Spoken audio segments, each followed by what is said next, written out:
So to work on the hinge, straightening out your spine, making sure that you are shifting your hips in the right direction for this kind of movement, I'm going to show you what we're looking for. If you have a stick, a broomstick, a Swiffer, something like that at home, you can use this to check your alignment.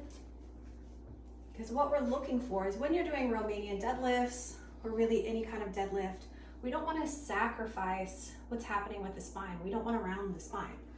So we want to keep the head, the mid-back, and your hips in contact the entire time.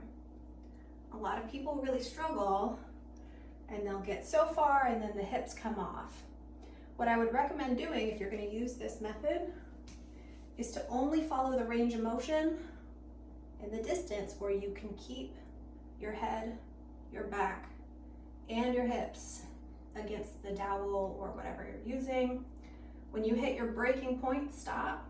See if you can reset, find your core, breathe through it, and then see if you can keep going. Might feel like a pretty big stretch, so you don't have to do a lot. You don't have to force your body into discomfort.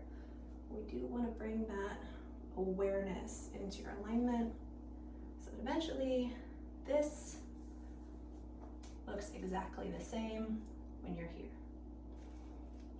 So if that's something that you are struggling with, primarily shifting your hips back, let's go to a wall or a door or whatever you have.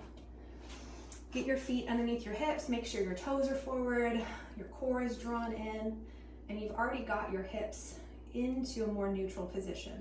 So you might be coming from this kind of position and needing to tilt out a little bit.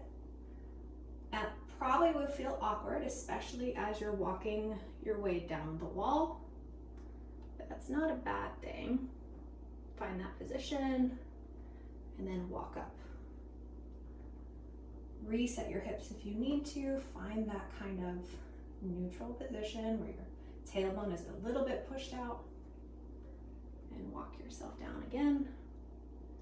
And then just see, can you maintain it? If you need to, walk back up and go from there. Now, if you need to advance this, maybe the walk down has gotten too easy, but you're not ready for heavy resistance, you can get up against the wall and start building your single leg stability, which is going to help your back a lot.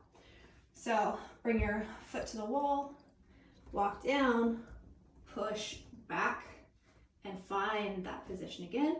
The trick here is not to rotate. You've got to find that balance. And then walk up again, come in contact, find your glutes here. We want to push the hip forward a little bit, and then drive that back heel back. Find that position. Pause, breathe, and then come up again.